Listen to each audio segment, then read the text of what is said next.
What's up, guys? It's Lo, Beauty Demon, and I'm back with more internet BS. Today, I wanted to talk about the video that MANNYMUA posted. Did he post yesterday? He posted it 2 days ago, I think, by the time this video gets up. So, he kind of did a little get ready with me where he spilled a lot of tea, per se. But before we get into this, I just want to say everything in this video is my opinions and my thoughts. I'm just basing this off what I'm seeing in Manny's video, so what I'm seeing on the internet, and then adding like my 2 cents in this. So please do not send anybody any negativity or hate or anything that's mentioned in this at all. So that being said, I want to move forward. I did take some notes because I don't want to edit this video. I just wanted to make it one quick long thing. And if you like that sort of stuff, or you like me, or you like to just chit chat about crap, please don't forget to like and subscribe and comment down below. So Manny's video is kind of interesting because it was a get ready with me video, which he does get ready with me's. And I watch his channel from time to time. I'm still subscribed, but I don't watch every video of his. I do like some of his products. But it was kind of a drama video. Like, he, even in the thumbnail, had like Ofra Cosmetics and, you know, he had Laura tagged and like other stuff. So you knew he was going to be talking about some stuff in this video. So my first thought was, is he becoming a tea channel? Is he becoming a drama channel? Because I'm sure he's got a lot of drama and tea that he could spill, and I'm into it. But he was even low-key shady in this video. So just quick backstory, we know everything that's going on with James Charles, and he's been off the internet for maybe 2 months now. Well, sort of. He's kind of posted on Instagram for his birthday like anybody cared.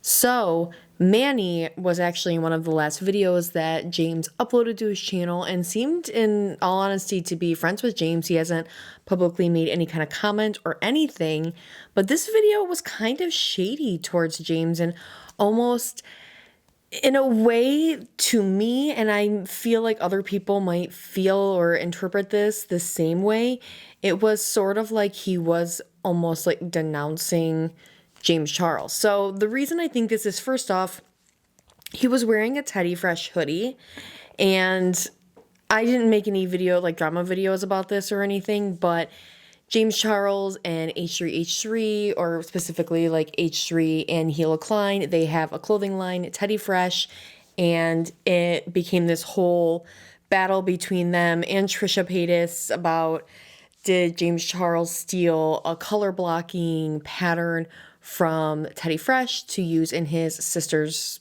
clothing line, I guess. And it became this huge fiasco, and it was a lot of back and forth, and it kind of was, I think, a catalyst for why H3 and Trisha really come for James. And when the allegations started piling, it started really amping them up too. So he was wearing a Teddy Fresh hoodie in this video. First of all, like, my thoughts were, is he even going to say anything about it? And he did immediately, right off the bat. It was like the first thing he started the video with was, I love Teddy Fresh.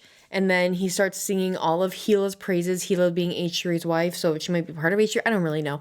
But he definitely was slighting James, I feel like, in that sense, because they really publicly come for James, and he was just showing his support to the other side, which I don't like sides per se, but that definitely was created there. He did say that he was going to be talking about some stuff in this video, and he's always been kind of afraid to speak up, which I get based on the whole stuff with Dramageddon 1 and everything that happened there that was really centered around him being like a bad friend. And I feel like now he might be afraid of being seen as shady and whatnot, but honestly, at this point, everybody's looking at Dramageddon 1 like, what were we even going on about? What were we so upset about compared to what's going on now? That is nothing.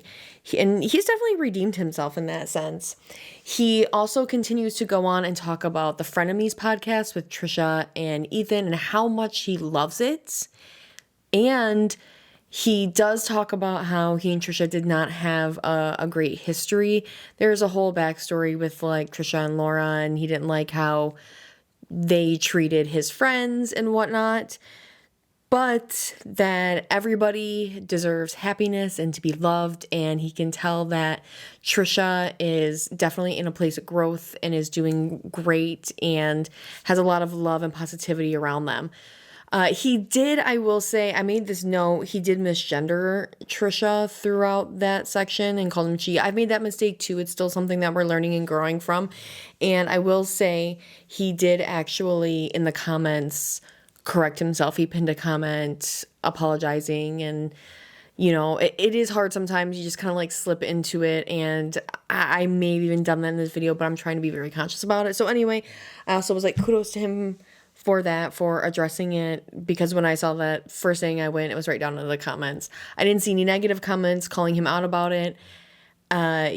He may have filmed the whole video and then was like, oh my God, I can't refilm this, but I did this. I'm going to pin the comment. And Trisha's even said, sometimes people are going to slip up and they're okay with that, but they do prefer they, them. So I thought that was great that he came through and said, yeah, I don't have a great history with them, but everybody deserves happiness. And Trisha has even come forward and said that they made a lot of mistakes and acted out in a lot of the ways. I'm in the whole situation with Laura and Trisha. Like, I kind of vaguely know what was going on. I was like an iPad involved and like a Secret Santa gift and things. So it's kind of like weird, but I feel like they're all adults. They could actually probably all handle it pretty well and become good friends, I think. The other interesting thing is Manny does say that he's going to be starting a podcast with Laura Lee, which I'm here for. I love both of them together, and I really do enjoy Laura's stuff. I feel like from Dramageddon 1, these two really redeemed themselves, and they're going to have a podcast about the beauty community or the beauty space and maybe talking about tea and whatever. I think this is going to be awesome. I think also everybody has a podcast right now. Like I don't actively post on my podcast, but I do even have a podcast. We haven't done it in like a year, but everybody has a podcast. Every YouTuber is like doing podcasts. Even before James Charles' cancellation, he was talking about doing a podcast, which nobody wants to listen to that at all. Manny does also discuss some drama with the Marc Jacobs Beauty possibly closing, which I've seen like conflicting things. I've seen that they are closing, and then I think it was Here for the Tea said that they are not closing. And Manny did also give Here for the Tea a shout out, which there is a little bit, I've seen like controversy with that, because Here for the Tea used to be a YouTube drama channel. Now they're like just a Twitter drama channel profile, whatever. And I've seen some people say like, hey, he's kind of talking on this drama channel. I think it seems more genuine than when like Jeffree Star is reaching out into drama channels DMs and stuff. So I don't know. I don't think that's necessarily a big concern. Like I said, I think it seems more genuine.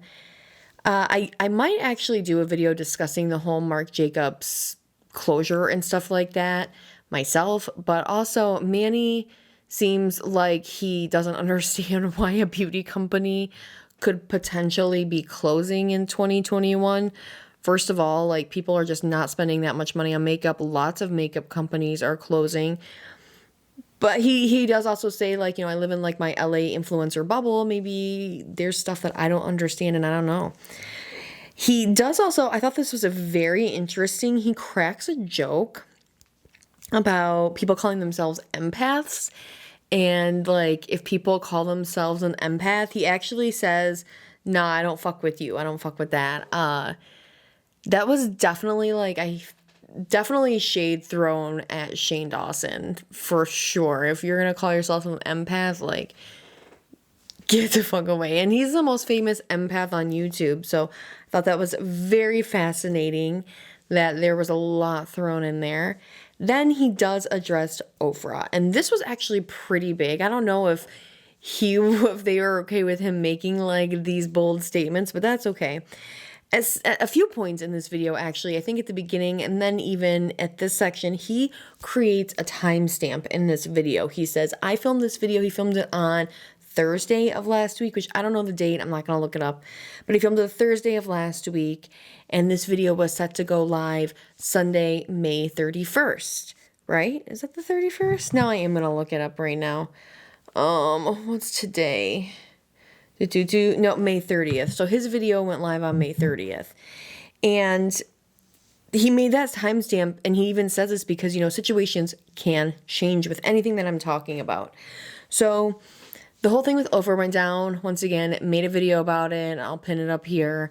It is pretty disgusting what happened. And he even says that he was devastated because he's worked with Oprah and he really enjoyed working with them, but he could not stand and support that behavior and that rhetoric and all that.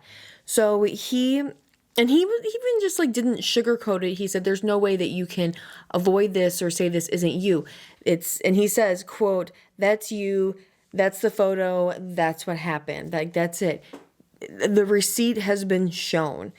So he did contact Oprah. Instead of making a public statement, he reached out to them to see what they were doing. And he actually filmed this whole video, and then he put this little bit in separately. He uploaded it. Was like a future editing me kind of thing. And this was from Saturday. He said that Oprah reached out, and they said that the VP of Oprah will be stepping down from decision-making position. So he's still within the company, but he is not stepping down. And I want to take this moment to talk about something that I did not talk about in my last video, because it just totally slipped my mind. I forgot.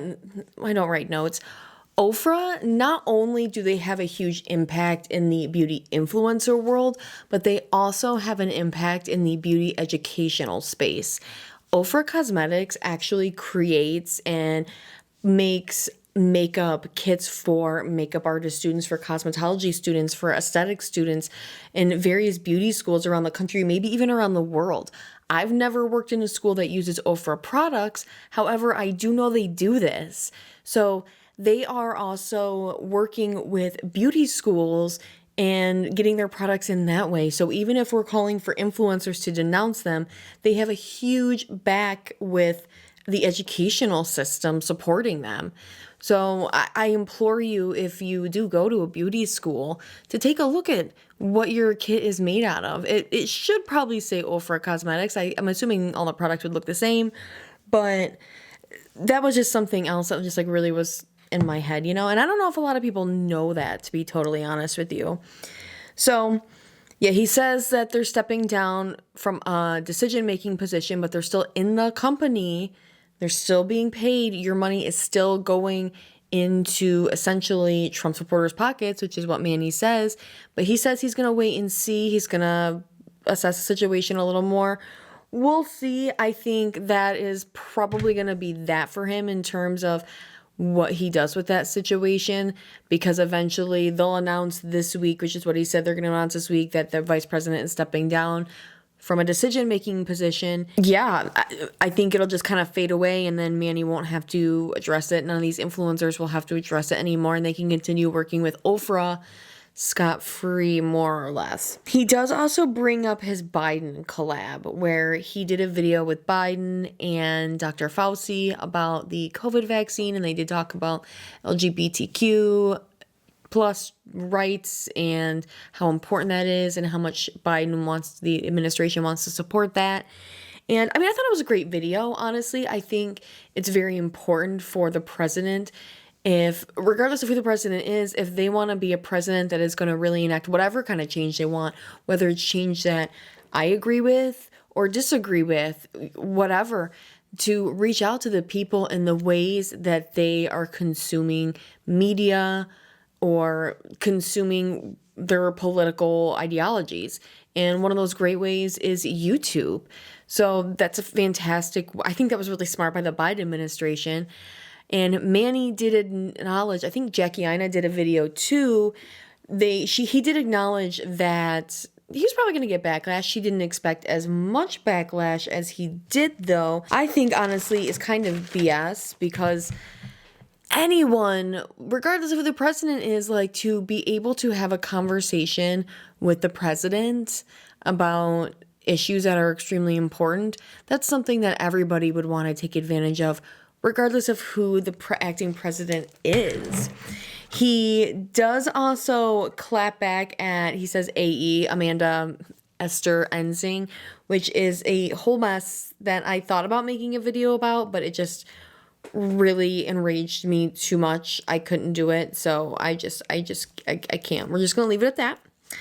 I'm sure that she probably shared their videos, though, Mannys and Jackie Ina's, into whatever groups or online platforms she's using to send a lot of hate comments and this wave of negativity there. But, you know, that's just my thought. I don't have, like, any proof of that or anything. So, throughout the whole video, too, he's using his palette. His palette's cute. I'm probably not going to buy it because I am on a no-buy with eyeshadow palettes. But good for him. Congratulations for the new facelift palette. It looks cute. I just know I have all of those colors and then some. So that was kind of like a recap of what was going on in his video. I feel like it was super shady. I mean, he was outwardly shady to some people like Amanda Ensing, and then he was low-key shady for the entire video to people like James, because he's just sitting there the whole time wearing a Teddy Fresh hoodie and spent a good, like, I would say like 1/3 of the video singing the praises of people who were kind of set to take James Charles down for a while, and I guess they still are. So, yeah, tell me what your guys' opinions are down below. And don't forget, if you like this, please don't forget to like and subscribe. And I will see you guys next time. Laters. Bye. Oh my God, I kicked my camera.